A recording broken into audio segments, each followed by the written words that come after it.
There are friendships that make headlines, and there are friendships that quietly rewrite the rules of an entire industry. The bond between Frank Sinatra and Sammy Davis Jr. was both. For nearly 50 years, two men from wildly different worlds stood shoulder to shoulder through fame, heartbreak, public humiliation, and personal tragedy. One was the most powerful entertainer in America. The other was a black performer fighting for basic dignity in a country that wasn't ready to give it to him. What grew between them wasn't just a working relationship or a Rat Pack gimmick for the cameras. It was something closer to family, tested again and again in rooms where the cameras weren't rolling. This is the true story of that friendship, how it began, how it nearly broke apart, and why, when it mattered most, Frank Sinatra never let the world forget what Sammy Davis Jr. meant to him. The story starts in 1941, backstage at Detroit's Michigan Theater. Frank Sinatra was 25 years old, singing with the Tommy Dorsey Orchestra, and already becoming one of the most talked-about voices in the country. Sharing the bill that night was a struggling vaudeville act called the Will Maston Trio, a family act built around a teenage dancer named Sammy Davis Jr. Sammy had barely known anything but the stage. He'd been performing since he was a small child, touring with his father and his father's partner through towns that often refused to let his family eat in the same restaurants where they'd just performed. There was no school, no ordinary childhood, just rehearsal travel, and the hope that the next crowd would be kinder than the last. When Sinatra wandered into the room where Sammy was eating alone between shows, nothing dramatic happened. They just talked. But for a 16-year-old black performer in 1941, being treated as an equal by one of the era's rising white stars was not a small thing. It was, in a country still built on separate entrances and separate expectations, close to unheard of. Sammy had admired Sinatra long before that night. He kept a scrapbook of newspaper clippings about him. What drew him in wasn't just the voice. It was the freedom Sinatra seemed to carry, the ability to walk into any room without needing permission. For a young black artist watching his family scrape by on segregated circuits, that kind of freedom looked like something from another planet. A few years later, Sammy was drafted into the Army, where he encountered a level of racism that even his difficult childhood hadn't fully prepared him for. It was during that period that he came across Sinatra's 1945 short film, The House I Live In, a project in which Sinatra spoke out against religious and racial bigotry. For Sammy, watching it while stationed among men who often treated him as less than human, the film's message landed as more than entertainment. It felt like a promise that the country he was defending might one day live up to its own ideals. By the late 1940s, Sinatra's career had exploded. He was filling theaters and dominating headlines, and when he was booked to headline New York's Capitol Theater, he had the power to choose his own opening act. He chose the Will Maston Trio. It was a decision that confused theater management.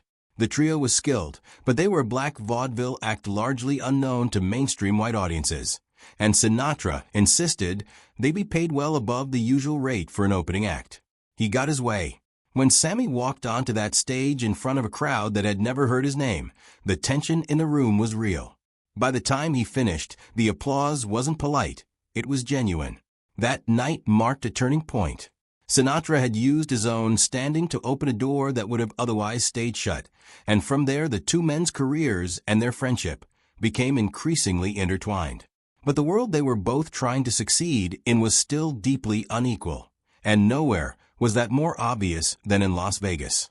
Black performers could headline the biggest showrooms on the Strip and still be barred from staying in the hotels where they performed, from eating in the restaurants, or from swimming in the pools. Sammy lived this contradiction constantly, celebrated on stage, restricted the moment he stepped off it. Sinatra didn't stay quiet about it. On more than one occasion, when hotel management tried to deny Sammy a room or access to hotel facilities, Sinatra made clear that if Sammy wasn't welcome, neither was he. And given how much revenue Sinatra brought to a casino, that kind of threat carried real weight. It didn't dismantle segregation on its own, but it forced cracks into policies that had gone unquestioned for years, and it sent a message throughout the industry that Sinatra's loyalty to Sammy wasn't for show. Still, the relationship was never simple. Sinatra held the kind of power in the entertainment world that Sammy, for all his talent, did not. Sammy depended on Sinatra's influence to open doors that should have already been open to him.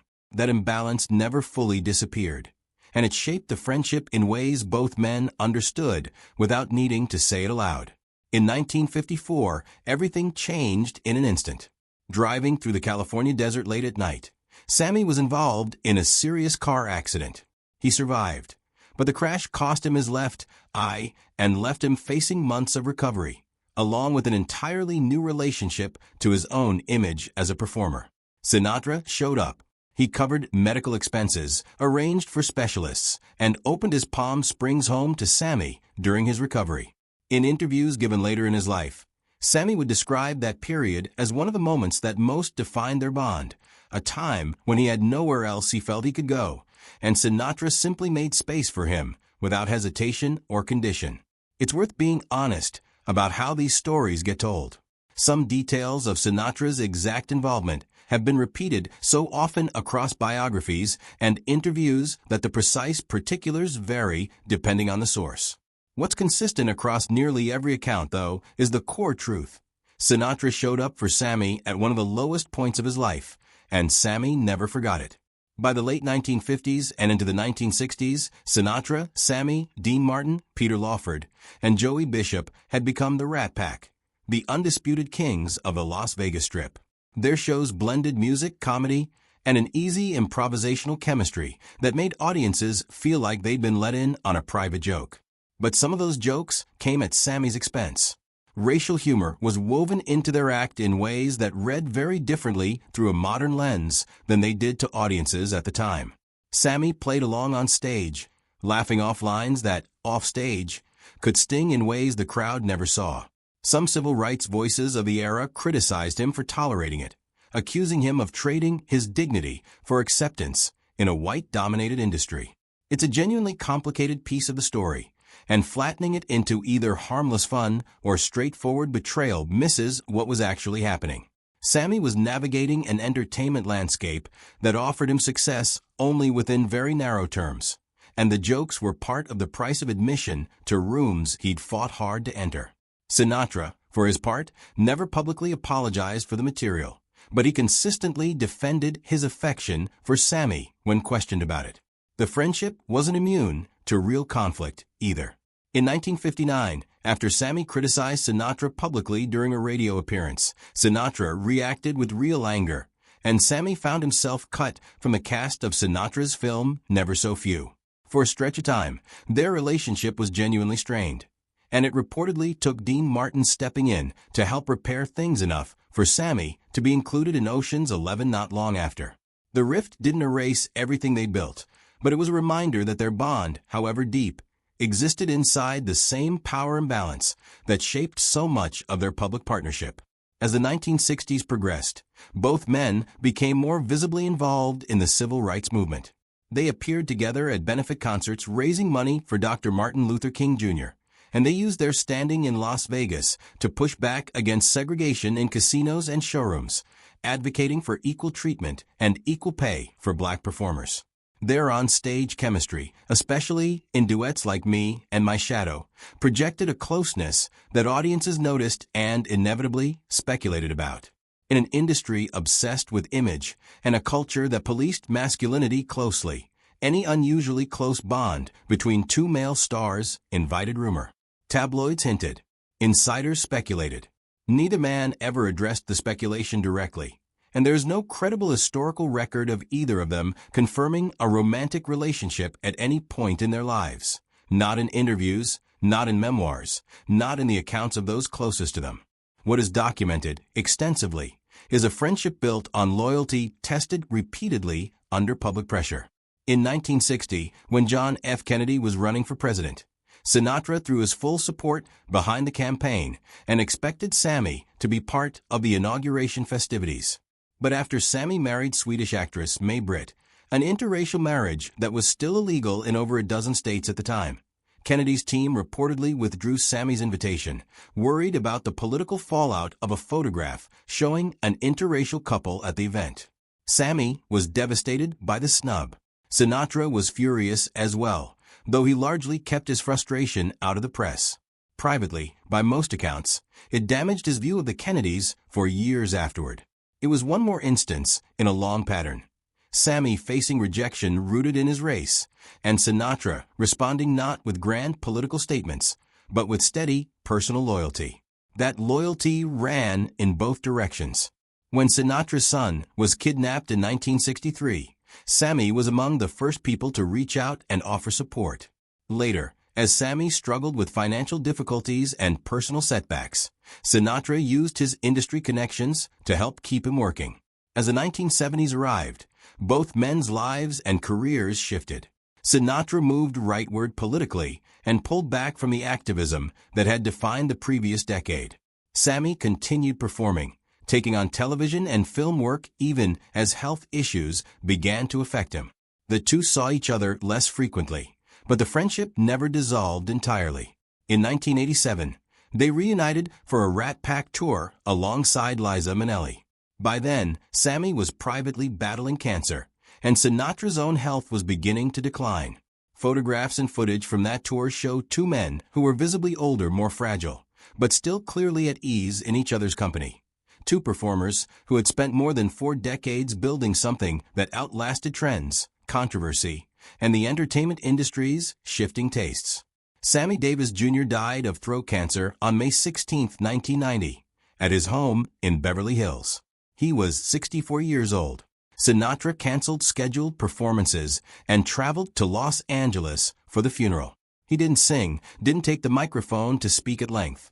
He simply helped carry his friend's casket. In a statement released afterward, Sinatra said it was difficult to summarize a friendship that had spanned more than 40 years in just a few words, and that he wished the world could have known Sammy the way he did. It wasn't a denial of the old rumors, and it wasn't a dramatic confession either. It was, more than anything, a plain statement of grief from a man who had just lost someone he considered family.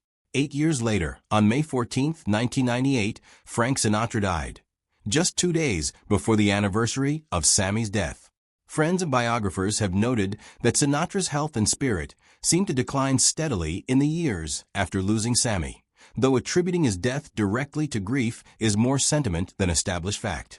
What connected Frank Sinatra and Sammy Davis Jr. wasn't a secret waiting to be confirmed. It was a documented, decades-long loyalty between two men who met as virtual strangers on opposite sides of America's racial divide and chose, again and again, to stand by each other anyway, through segregation, scandal, political betrayal, addiction, illness, and everything in between. Their friendship carried real tension and real imbalance, and it's worth telling honestly rather than smoothing it into something simpler than it was. The rumors about the nature of their relationship were exactly that, rumors never confirmed by either man in any interview, memoir, or public record. What is confirmed, in dozens of documented moments across nearly 50 years, is a bond neither of them ever walked away from. What do you think made their friendship endure through so much public pressure? Let us know in the comments, and subscribe for more deeply researched stories from Hollywood's golden age.